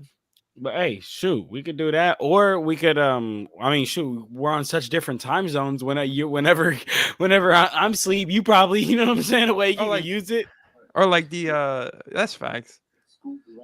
And like, so the blackouts, is that restricted to only like the just owners? Just national. Well, so nationally televised games, like those are bought out by ESPN, right? Right. So they bought those games. So nowhere has those games, League Pass or nowhere else. Just that cable service.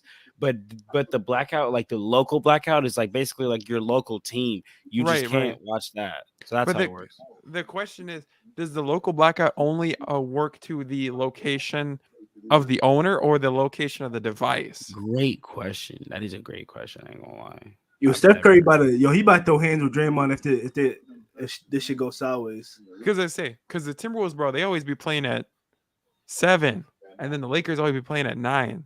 Like my time. Bruh, I don't know how niggas in the East Coast can watch, like, bro, staying up to 1 a.m. to watch like a game. I was watching the game last night, nigga. The fucking Suns Spurs. That was crazy. Bro, I mean, I be up late, but like only reason I'll be up late is because like I'll be doing the recap. So like I'll be like having to like actually like watch the games like later, you know what I'm saying? So like I can watch the games on skip. So it's like late night. I can skip all the timeouts. I can skip all the challenges. But like for an East Coast nigga, bro, I would be having anxiety like 1 a.m. in the morning and sitting there through a challenge play. Like, bro, come on, I got work tomorrow, and this nigga's challenging to play. I'm like, come on, like that's what I'll be like, bro. That's how I feel whenever like my Timberwolves play like the Lakers or like they play the Clippers or they play the Suns, bro. I'm like, why do I gotta watch this right now, bro? I wanted to make a motherfucking Wemby video last night, bro, but nigga, by the time the game was over, it's about 1 o'clock. I'm like, I'm not doing this. Hell no. I'm going to sleep, bro. Yeah, Wemby went crazy, bro. Wemby, bro, Wemby. Hey, I ain't gonna lie. Hey, I'm gonna say it right now. I ain't gonna lie, bro. Wemby might fuck around be the GOAT, nigga. Like, Bro, I ain't gonna lie. Hey, bro. what? Like, Hey, I I no, don't know about all that. not right now. Not right now. Relax. Not right now. No, I know I'm what saying, you're saying. like, I know what you're saying. Yeah. once it's all said and done, this nigga might be the GOAT, bro. Bro, I had money on the It's just Suns the winning that injuries, game bruh. last night, and I'm like, how the fuck do you defend Wemby? Because his shot is so high. Jaden You need- McDaniels. Bro, you need a motherfucking bowl out there just to contest that motherfucker. Man, just But to that have a shot hand in his face. Bro, that 3 he hit to get the lead, I believe. Bro, that shit was so cold. You gotta have some balls to do that, bro. Bro, Bro, that's he got crazy, them French man. balls, bro. Good game. Oh, they Bro. counted it. All right. So they won. So the Warriors won. Now it's 0.2 seconds. Probably the Warriors won, but They won, 0.2. they won. Nah, hey, a chat tap in. Bro, this isn't gonna be that like the Suns in the finals situation, bro. Or was that the conference finals where DeAndre Ayton taps it in for the win? Oh yeah, I remember that. That was crazy. Hey, a chat tap in. Hey, Minnesota legend. Let me see one more time. Is he from Minnesota? Yes, sir. Same thing with Jalen Suggs. Went to the same Jalen school. Suggs. Hey, Jalen Suggs. I know y'all niggas be trying to get on him. I know y'all not a believer. No, I know I'm you- a believer. I know John, y'all I'm be a trying to believer. get on me, but I really believe in Jalen Suggs, man. Bro, Yo, Like, me too. He Yo, is such a crazy fucking athlete, bro. Like, it's insane. And I'm telling you, bro, I know I say it, and I know y'all don't be believing me, but that athleticism translate. Once you get comfortable with the game, and now he's starting, the Magic is starting to give him a little bit more of a shot, bro. I'm telling you, that athleticism is gonna start translating. He's gonna start killing shit. hey, so at the same time, right? Chet and Jalen Suggs were playing on the same team here in Minnesota.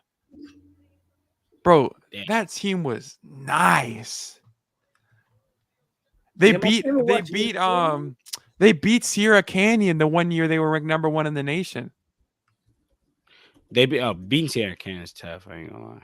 Yeah, because Sierra Canyon flew out here because Minnesota has a rule where they can't fly out to like the coast to play high school basketball games. Like it's like a rule in our league. So the coast has to fly to us. And so Sierra Canyon flew out to Minneapolis and played them, Minnehaha Academy. And Minnehaha Academy beat them by like 15. Damn, that's tough. So Yo, the Grizzlies getting their first win tonight or no? I hope not, because I have a segment Bro. tomorrow on my talk show, and I'm gonna talk about how them niggas are 0-6. hey, if you need a professional hater to be on that, I'm your guy. Hey, it's fuck the Grizzlies. Nah, I ain't gonna lie. Hey, tell us backwards. Whoa, Grizzlies fuck. whoa, what? Yo, Brogdon. I need Brogdon off this Blazers team, bro. He's too good. Man, bro, he's rotting away in that team.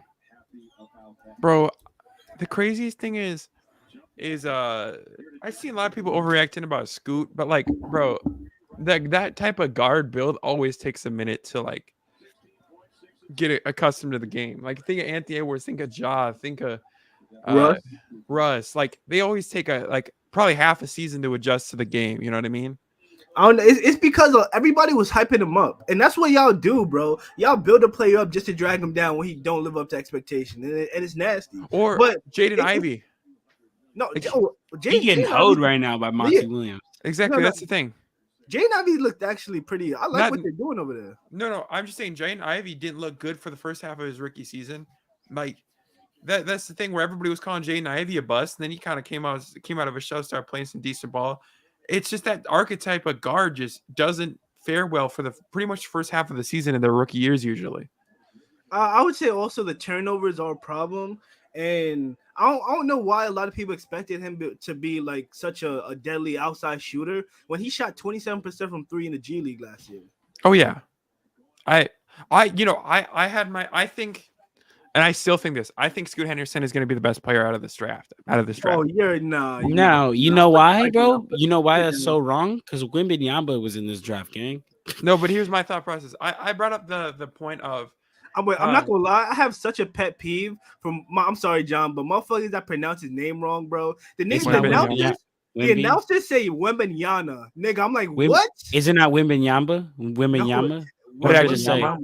Wembanyama. Wembanyama. I didn't say that. No, you said what? I forgot what you said. You said Well, something. nigga, I don't give a nigga if you don't care, because I call him. You right, but you right though, Jay. I'm gonna just call him Wemby. Not hearing that shit on as the announcers, bro. That shit's annoying. I would just be like, nigga, Wemby. How did it's the pain of being an NBA YouTuber when you know how to spell his last name more than you know how to pronounce it. Hey, I felt that. Hey, it's like the Trailblazers court's kind of tough, dude. Nigga, the Nuggets, I like the Nuggets court.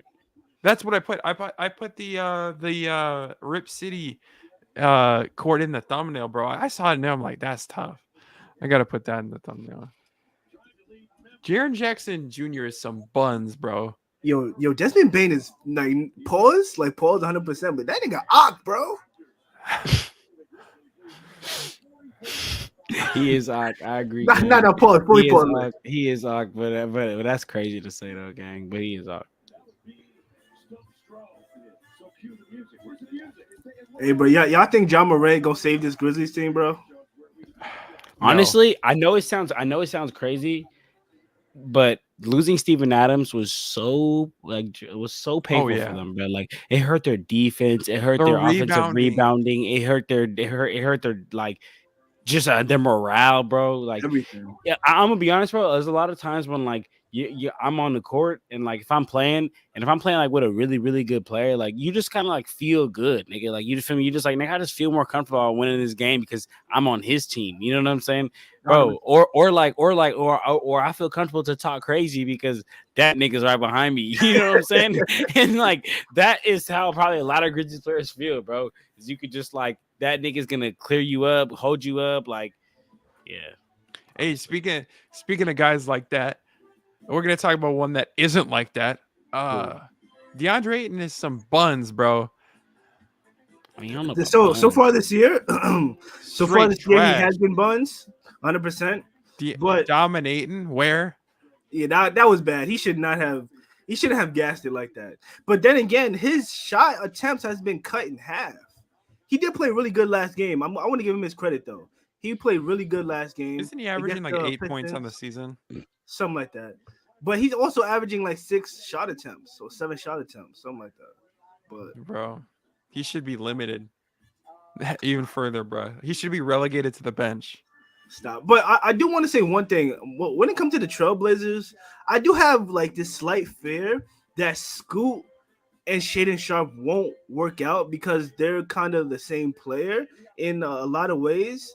They thrive at like getting to the rim, and they're not the best outside shooters. Although Shaedon Sharpe is on the tier better. He's on the tier better, but I always thought of Shaedon Sharpe as a Anthony Edwards light.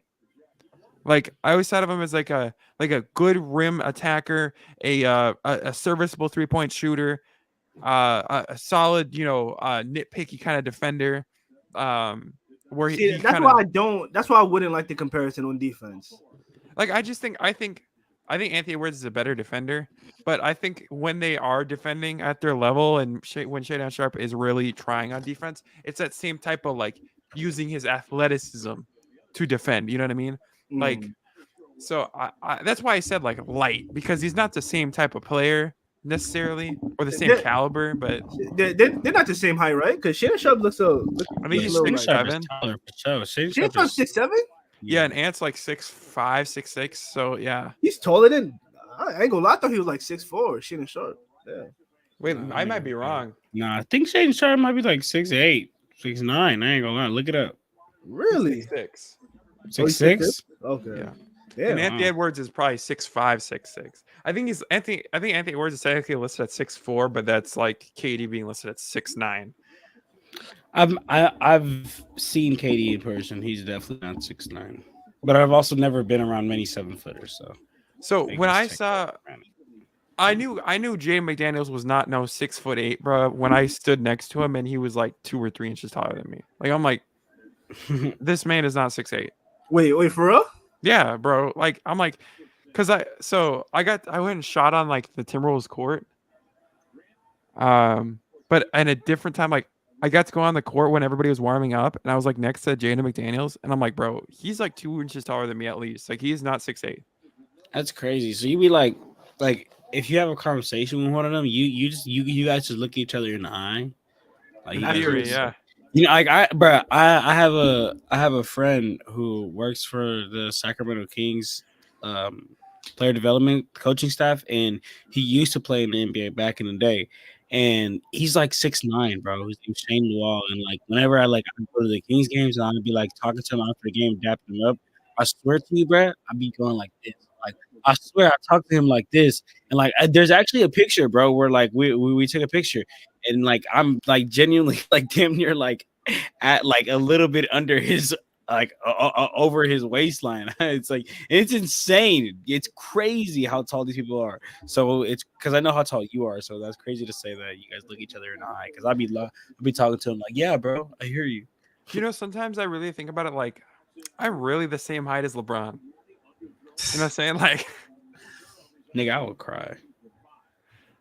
I've seen like a lot of people on Twitter be like, man, if I was 6'9", I'd be nice. I'm like, bro, we seen the tape. You would not be nice.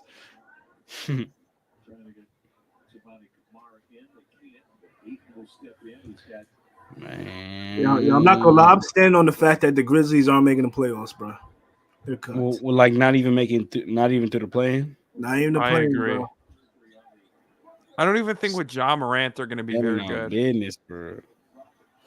I don't know. Hey man, I'm tired niggas stand on business for her, man. One man army, man. I'm tired niggas stand on business for her. There's too many teams in the West, dog. David Roddy, Minnesota legend, putting a nice little lay in. Standing on business. You know, since starting this group and talking with y'all like a lot, I started to realize how many NBA players are from Minnesota. Because before I would be like, oh, Minnesota legend, but now every time somebody mentions somebody from Minnesota, I'm like Minnesota mini. Dude, Lil Yachty was at the Timberwolves game in Minnesota, and like Minnesota. they mic'd him up for the game. Is he from Minnesota? No, but he's from Atlanta, right? He's friends with he's from Atlanta, but the song that blew him up was like that, cause they get cold like Minnesota. Cold like Minnesota. And that song like really blew him up. So Anthony Edwards and Yachty are both from Atlanta, so they're friends. Oh, yo, John. Speaking of players that are free agents next season, bro. Hey, imagine Klay Thompson in a Sixers jersey, bro. Absolutely, nigga. not. Klay Thompson is the most washed fucking player in the Draymond NBA. Green, Game bro. winner two games ago. Stop. Nigga, I'm not, bro. Take Klay Thompson as a number one option, nigga. Who say he got to be a number one? Nigga, On the perimeter, bro. if we're gonna, Joel Embiid gets double. Who get Klay in the corner? so who bringing the ball down court? Clank, Tyrese Maxey. bang, Okay, clank. but no, honestly, look, Jay, I'm not right there. I'm not there with you with Tyrese Maxey. He's not there on that timeline, bro. Hey, Jay, bro, imagine this. Key game. Joel Embiid misses the lay as he does in the playoffs. Gets the board. Back out to Klay. Airball. Stop. Why are you gonna do Klay like that? Stop, bro. Klay's still a very serviceable player in the NBA. He still is, but he's not. Max contract? Probably not. And I hope he doesn't. I hope he doesn't want that. No, but then again, if he doesn't want that, he may stay in Golden. Golden State got too much going on. No, you know what's that situation that I just came up with? That is extremely inaccurate because Joel Embiid is never going to be an important playoff game in his life. All he needs to do is stay healthy. That's literally the only thing for Joel Embiid when it comes to the playoffs. If he's healthy, he's gonna hoop, but he's never been healthy. If you can't tell, there's certain players I have a mad agenda against, bro. Joel Embiid and Klay Thompson are both in that lineup. Crazy. Hey, dominating. Hey, y'all not watching this Nuggets game? Yo, I can't watch it on League Pass. It's fucking. You can watch it on Stream East though. Hey, you know who the Nuggets took their first L to? Hey, pull up that clip of Joe Biden, Minnesota. But I ain't gonna lie, bro. And I even said this in my recap, Jelson. The Nuggets shot 18% for the 3-point line in that game. Them niggas lost themselves the game. But hey, you know what? A win is a win. Good defense. That's good defense. You're right.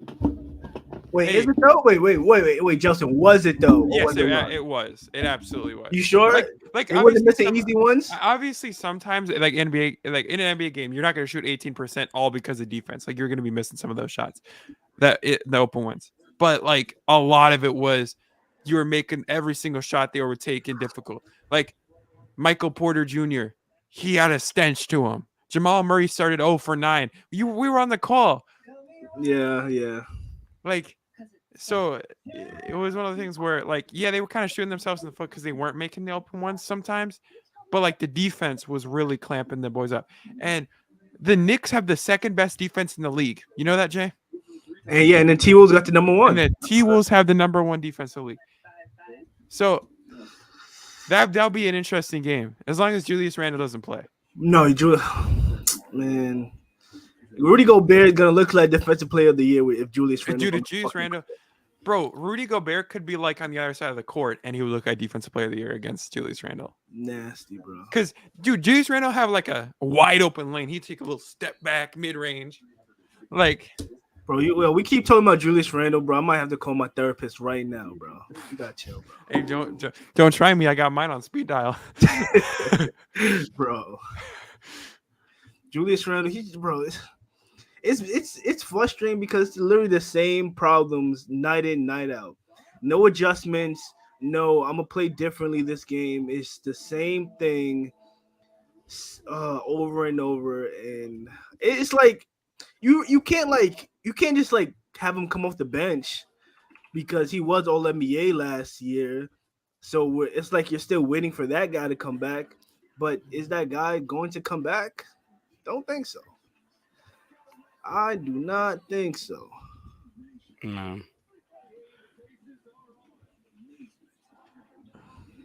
All right, my dogs. Yeah. All right. See you. I gotta go be a dad. I'll see y'all dogs later. Peace, my boy. See ya. Hey, so what about them agendas? Oh man. Do I have any nasty agendas I want to get off?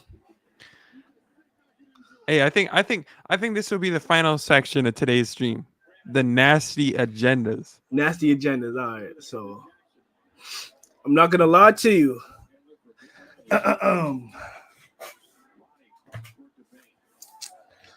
Damn, I don't know. I don't know if I got any nasty agendas, bro. Let me cook. Victor Wembanyama. You heard? DeAndre Ayton. Klay Thompson. Joel Embiid. Shai Gilgeous-Alexander. Donovan Mitchell. Devin Booker. Where you going with this? Chris Paul. I need all of them to have career lows. Wait, why? For my agendas. That's crazy. That's nasty. That's nasty as fuck, actually. Oh no, I got an agenda. Nah, you're right. I got an agenda. Kevin Durant is washed. Agreed. Kevin Durant is on a decline, and I think everybody is about to realize this. Last night, it was cut clear, that Devin Booker is the best player on the Phoenix Suns.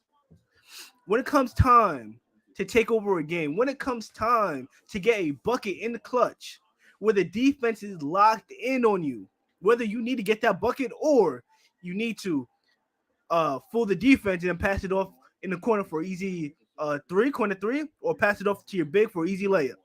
Shout to Drew Eubanks also last night. He was fucking hooping his ass off. Hey, y'all need to put some respect on Drew.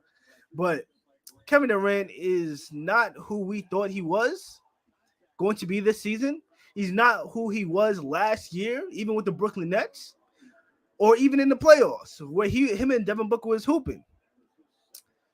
KD's 35, and he has suffered an extensive list of leg injuries, lower body injuries, excluding the Achilles. We know he tore that, but after that, it just got worse. And we're gonna see, as the season progresses, a decline in efficiency, career highs in turnovers, and career highs and bricks. So with that being said, do you have any agendas you want to push towards like specific players that are good, like good agendas? Because I got my fair share. I got Jalen Suggs. I got Chet Holmgren. I got Oh my Garrett God, Chen Jr. I got David Roddy. I got David Roddy. That's so fucking random. Hey, I got Mike Muscala. What team is he on? I got these because they from Minnesota. That's crazy. No, bro. The bias is insane. No, hold on. I do want to show some love to Jalen Suggs, bro. I'm starting to realize that every NBA team needs a high energy guy like a Jalen Suggs, like a Bruce Brown, that's willing to do the dirty work, that's willing to fight for every offensive rebound, that's willing to give your team another opportunity to be successful, give your team another chance to win a game. And I saw a lot of that specifically in the game against the Lakers, and I forgot who they played after that. Maybe the Detroit Pistons. I think it was the Pistons. Yo, Jalen Suggs will be an Orlando Magic for the foreseeable future. There is no reason that the Magic should replace him with that afro-haired fuck in Anthony Black. Hey, respect. Hey, that's another agenda I'm pushing. I like Anthony Black. For what? He's nice. What? At what? Defense. Okay, that's fair. I'll give you that. But I'd much rather have Jalen Suggs in that spot where you would have Anthony Black. And shout out to all of Orlando's guards. Cole Anthony is having a phenomenal year coming off the bench. My favorite for 6th man of the year currently. Markel Fultz has looked really good. Naz Reid. His athleticism. Shout out to Naz Reid, but no, it's Cole Anthony's award, bro. Well, what's another good agenda? Oh, RJ Barrett has been phenomenal to start the year. He missed the last 2 games, and coincidentally, the Knicks have lost the last 2 games. RJ Barrett's about to have a breakout season, and he may need to be the Knicks' second best scorer for us to be a playoff team. With the way Julius Randle was looking, but I can't mention Julius Randle another time, or I might have to call my therapist. So yeah, I was gonna say you haven't pushed Julius Randle in your negative narratives, but we don't got to. Like we already done that the whole stream. Well, yeah, he's a nasty motherfucker. I can't do it anymore, bro. Well, I like these agendas, but you think that's a good stream? You think we should pop out of here? Yeah, I think we had a W stream. We chilled. The chat wasn't too active tonight, but it's cool. It was a vibe. You know what I'm saying? Good basketball being played, all that. Facts. We got a lot of good hoops going on. We're gonna continue to watch these, but hey, we will see y'all on Monday for our next stream. Peace out, y'all. Peace. Yo, Jelson ended. Jelson owned it. How? No, I'm kidding.